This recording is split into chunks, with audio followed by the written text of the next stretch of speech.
कैसे हो भी सभी प्यारे प्यारे साथियों, आप सबका स्वागत है आपके अपने चैनल टीचर्स अड्डा पे। ईएमआरएस की पीजीटी के बाद अब टीजीटी की भी वैकेंसीज आ चुकी हैं।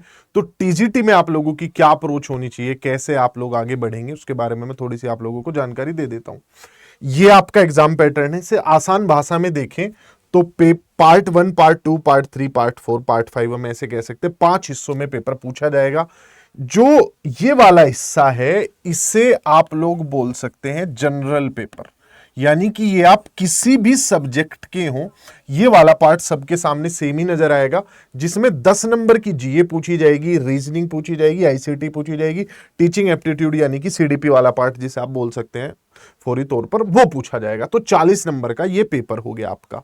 120 नंबर के पूरे पेपर में से 120 नंबर के पूरे पेपर में से 80 नंबर आपके सब्जेक्ट वाले हिस्से के होंगे। यानी अगर आप मैथ्स के अध्यापक बनना चाहते हैं, संस्कृत के अध्यापक बनना चाहते हैं, जो भी विषय है, वो आपसे 80 सवाल पूछे जाएंगे, 80 नंबर होंगे। हर सवाल 1 नंबर का है। ये वाली सारी चीजें हो गई। अब जो ये लैंग्वेज वाला पार्ट है, इसे थोड़ा ध्यान से समझो। इसे सिर्फ पास करना है और कुछ नहीं करना आप लोगों को, सिर्फ पास। 3 भाषाएं पूछी जाएंगी। पहली इंग्लिश होगी, दूसरी हिंदी होगी। हिंदी इंग्लिश ऐसे मतलब 2 तो यही हो गई आपकी। 4-4 नंबर उनमें लाने। तीसरी भाषा आप खुद डिसाइड करेंगे, आप खुद अपनी चॉइस से इस भाषा को डिसाइड करेंगे। ये हिंदी इंग्लिश में से भी कोई एक हो सकती है। हालांकि अगर आप यहां पर हिंदी दोबारा चुनते हैं या इंग्लिश दोबारा चुनते हैं तो उसका लेवल थोड़ा सा हार्ड आएगा पहले के मुकाबले। ये जैसे जीए हो गया आपका, रीजनिंग हो गई, आईसीटी हो गई, टीचिंग एप्टीट्यूड हो गया, सब्जेक्ट वाला पार्ट हो गया। इसी में आपसे एनईपी पूछ लेंगे, इसी में आपसे पेडागोजी पूछ लेंगे उस सब्जेक्ट की, इसी में आपसे कुछ जो रिसेंट प्रोग्राम चल रहे हैं वो पूछ लेंगे। वो सारी चीजें इसमें कवर हो रही हैं। अगर मैं भाषा की चॉइस की बात करूं, जो मैंने आपको कहा, जो तीसरी भाषा चुननी है वो बंगाली, डोगरी, इंग्लिश, गारो, गुजराती, हिंदी, कन्नड़, ऐसे इन 18 भाषाओं में से कोई सी भी भाषा हो सकती है। हिंदी इंग्लिश पहले से ही है, हिंदी दोबारा भी ले सकते हैं, इंग्लिश दोबारा भी ले सकते हैं तीसरी भाषा के तौर पे, लेकिन थोड़ी सी हार्ड होगी। ये सारी चीजें हो गई। अब चलते हैं अगले बड़े सवाल पर। क्या सर नेगेटिव मार्किंग होगी? बिल्कुल होगी भाई। नेगेटिव मार्किंग होगी 0.25 की, यानी 4 सवाल गलत करोगे तो एक सही सवाल के बराबर आपके नंबर कटेंगे। 4 सवालों पर 1 नंबर, यानी 0.25 की नेगेटिव मार्किंग है। पेपर जो है ऑफलाइन होगा।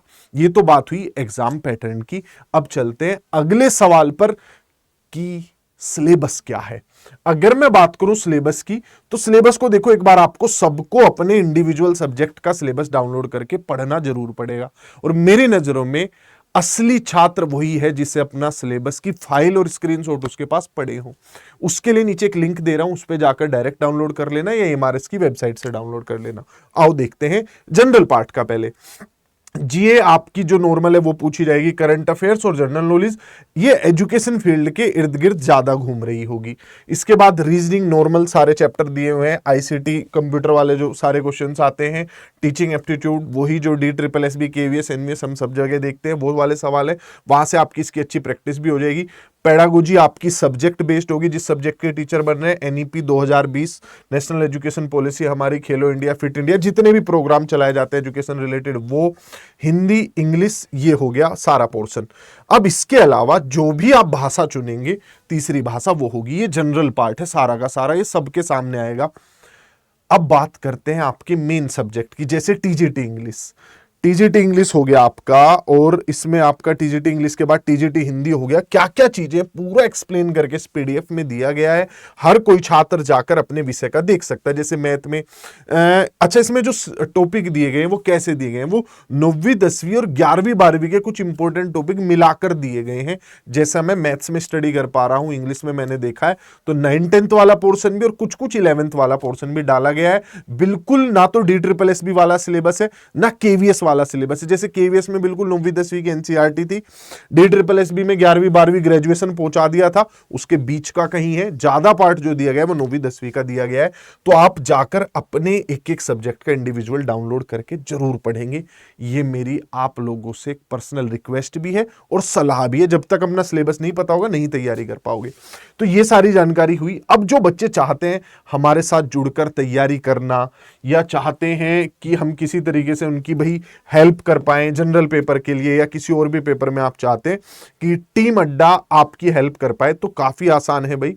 आप इस नंबर पर संपर्क कर सकते हैं हम लोगों से, जो भी बैच खरीदना है, चाहे वो जनरल पेपर का हो, चाहे वो आपका मेन सब्जेक्ट का बैच हो। मैं बता भी देता हूं कैसे आप लोग इसे खरीद सकते हैं, बड़ा आसान तरीका है।